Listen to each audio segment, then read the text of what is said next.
Welcome back. This morning, we're taking a closer look at some of the costs of alcohol. Deaths tied to alcohol have doubled in the U.S. over the last 25 years, and it includes cancer deaths. Only a third of Americans know that alcohol can lead to cancer. In fact, it's associated with an increased risk of at least 7 types of cancer. I spoke with Dr. Noelle LeConte. She's an oncologist in Madison, Wisconsin, an expert in linking drinking to cancer. She says from a risk perspective, no safe amount of consumption, and it's also different how alcohol causes various cancers. So for breast cancer, it raises our blood levels of a female hormone, estrogen, and related compounds, and so exposes breast tissue to more estrogen, which is kind of fuel on the breast cancer fire, so to speak. We've known for some time that anything that raises your estrogen can raise your risk of breast cancer. It also causes head and neck cancer, several types, and this a type of esophageal cancer. It's the tube that connects your mouth to your stomach. And there, when you drink alcohol, the actual compound is ethanol, same thing that's in gasoline, for example. That gets converted to a carcinogen called acetaldehyde by an enzyme that lives in our mouth and our throat and our esophagus. So we're just kind of coating those tissues in the carcinogen when we drink.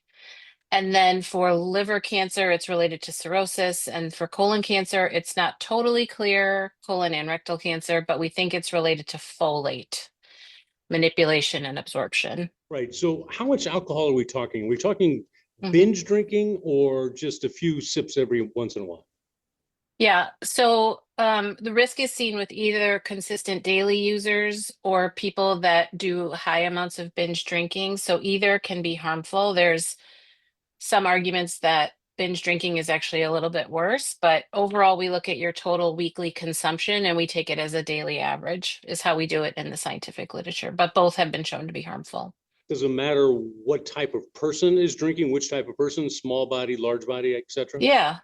Well, women process alcohol, or people, female bodies process alcohol slightly differently, where they have a higher overall exposure. There is a movement to reduce, right now, there's a gender split in the recommendations. It's up to 2 drinks a day for men, 1 drink a day for women. There's a movement to collapse that both down to 1 a day, but that comes down to that men do process it slightly differently. It just comes down to that ethanol. So what's different is that different drinks like beer versus like spirits, there's a lot more volume in a bottle of beer than in a shot of spirits. And so it's easier to drink a lot more shots than it is to drink a lot more bottles of beer. But the actual risk as far as cancer is the same, whether you drink a bottle of beer, it's 5 ounces of wine or a shot of hard liquor. Scientific scientific reasoning or scientific data, it can be, I don't want to say confusing, but I don't want to be Hmm. misleading here because someone may Hmm. say this, say, hey, I have a glass of wine with dinner every night. Am I putting myself at Hmm. risk? What do you tell them? Yeah, so there's cancers like head and neck cancer and breast cancer where the risk does go up even with light drinking, 1 drink a day.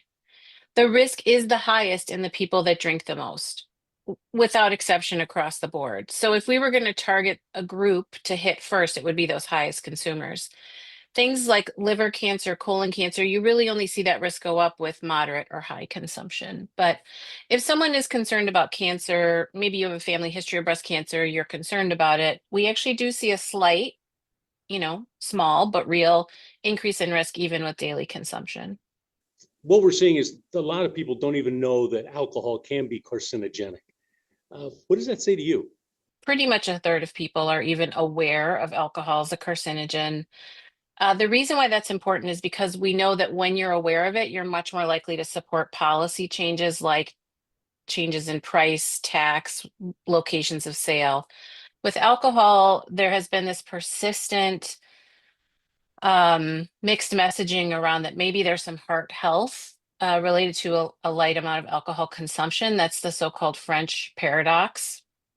It actually came from a show very much like this show, 60 Minutes in the 90s, where they ran a segment saying, French people drink a lot, but they don't have a lot of, they live longer. Why is that? That's the French paradox.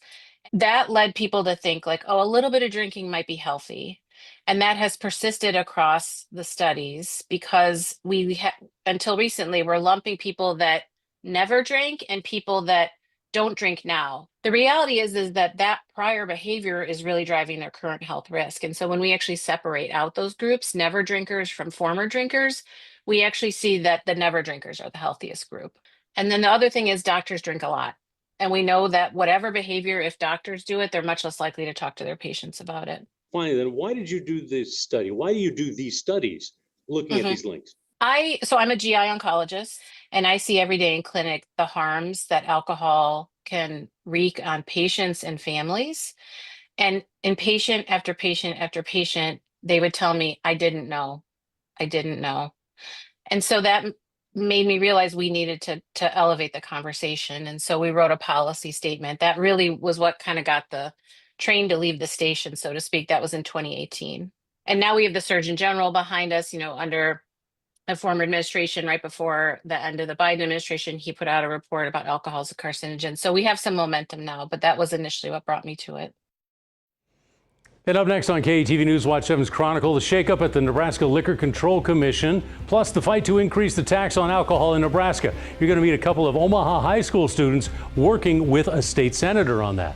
First, do you have any questions or comments about alcohol regulation? Send us an email. It's news@ketv.com, and we'll be right back.